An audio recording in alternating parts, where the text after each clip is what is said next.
Welcome back to another video.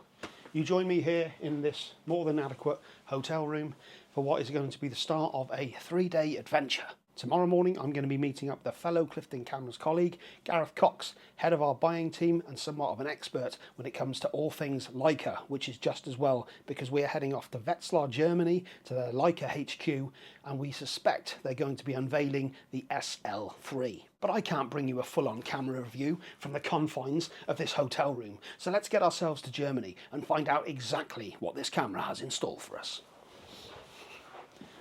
The door's that way. Of course this would turn out to be the launch of the SL3, or the title of this video would make absolutely no sense. My esteemed colleague and I set out for our expedition, battling our way through hordes of travel goers, consuming whatever food we could regardless of its lack of nutrition, and overcoming the most treacherous of conditions. This is your captain speaking. Asking all passengers to return to their seats and fasten their seatbelts, as it looks as though we could be in for a little turbulence.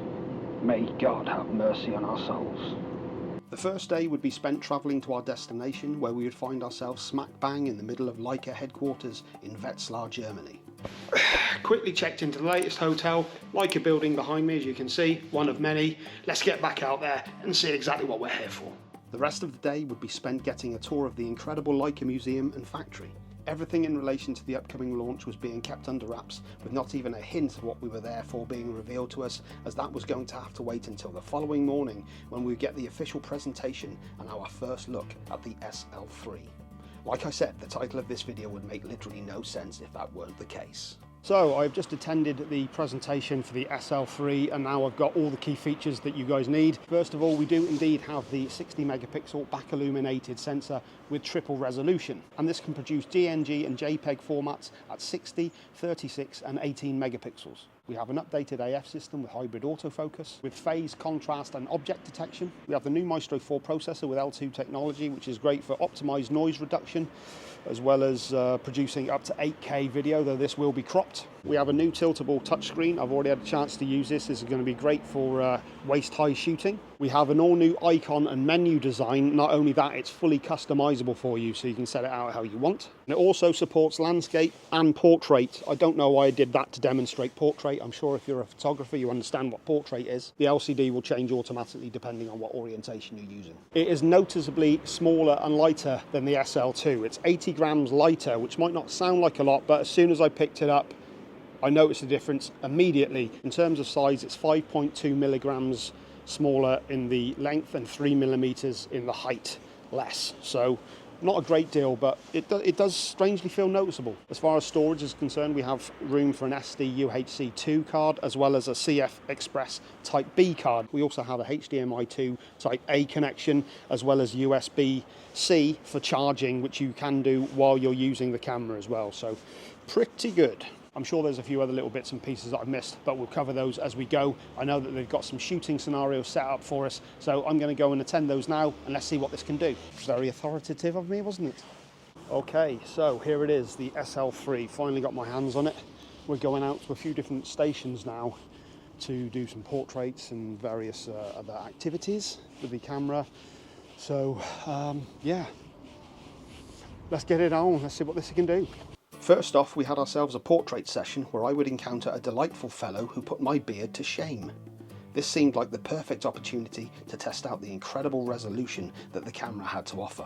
The Leica SL3 features a similar 60 megapixel CMOS full frame backside illuminated sensor to the one in the Q3, as well as the same triple resolution technology. This gives the camera the ability to record DNG and JPEG formats at 60, 36 or 18 megapixels while still always using the full sensor area. The camera also offers 15 stops of dynamic range and 14-bit color depth.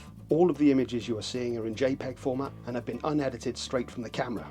You can see just how effective the sensor is when we zoom right in. The amount of detail that has been captured is truly impressive. I also took a picture of this bookcase as I thought it looked arty.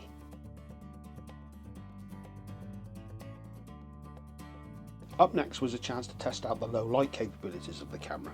The SL3 comes equipped with a Maestro 4 processor with L2 technology that ensures optimized noise reduction with an ISO range of 50 to 100,000. This is further aided by the autofocus system that combines phase detection, object recognition and contrast detection, as well as 5 stops of inbuilt image stabilization. The majority of the images that you see here were taken at ISO 12500, and we can see just how much the noise is kept to a minimum when we take a closer look. It is also worth pointing out at this stage just how intuitive the interface and dials of the camera are. Not only was there very little light with which to capture images, it was also difficult to see what I was doing, but the SL3 made it effortless for me to dial in the settings that I needed with ease. Leica has always focused on what is necessary for the photographer to go about their work, and this camera is no exception. So I'm just on my way now to the final station that they've got set up for us, and I believe we're going to be doing some flash photography, and I suspect it's going to be fantastic results, which you will see now. As we made our way to the final photo session, I was horrified to discover that it would involve high contrast colours. As a man well into his 40s and ravaged by aches and grey hair, this sensory overload simply proved too much. It was time for my colleague Gareth to take the lead, and my confidence in my trusted confidant paid off as he was able to capture these stunning images. This session once again put the Maestro 4 processor through its paces and proved a perfect way to demonstrate how the camera handles colour rendering.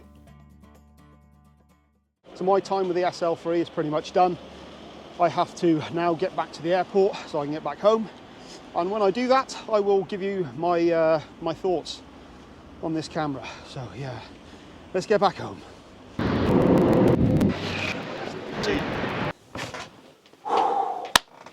So I am back. In fact, I've been back for a fair few days now.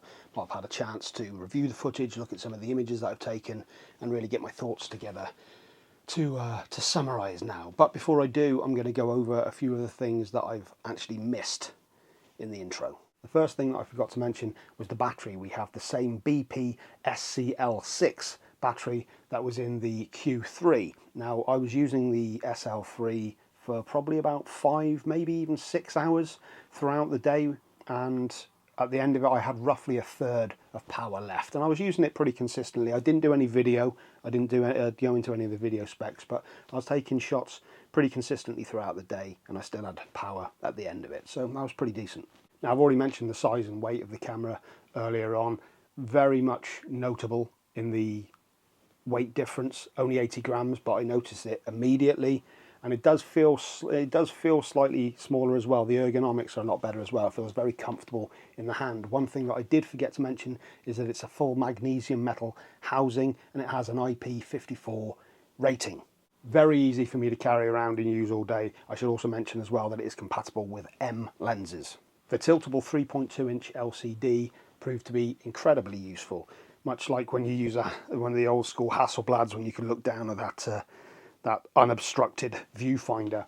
It was very pleasing to use, especially for doing waist-high shots, and there were a couple of times where I was getting the angle was a little more difficult for me, so having that screen there, that really helped out a lot. The camera was incredibly easy to use. That's something that all Leica cameras are renowned for. They keep things to the minimum of what you actually need. They don't overdo things. So all the dials, they're just there, very intuitive, very easy to use, very easy to dial in, no matter what it is you were doing. There was a point where I was in a darker room and it was just easy to just dial everything in without having to look at the screen. I did mention earlier on that the interface is actually fully customizable, so you can set it up how you'd like. I didn't really get a chance to go into that because I knew I had limited time with the camera, so I was just more focused on getting out there and capturing some images with it. But that's something I would have wished, I wish I would have had a bit more time to have gone through that.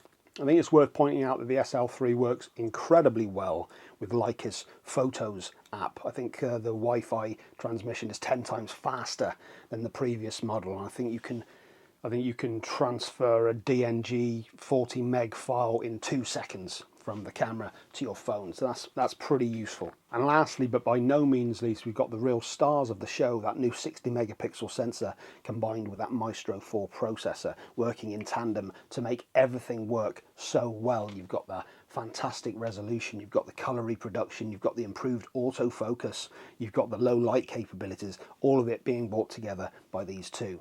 Absolutely fantastic. If you want to know what my true thoughts on that are, then you really haven't been paying attention to any point in this video, or you've just skipped straight to this point, because I think I've discussed it enough throughout the video at this stage. It really was a joy to use The resolution is absolutely outstanding. I'm saying it again, but it really is ridiculous when you zoom in on those images just how crisp they are. It's just absolutely stunning. Fantastic camera.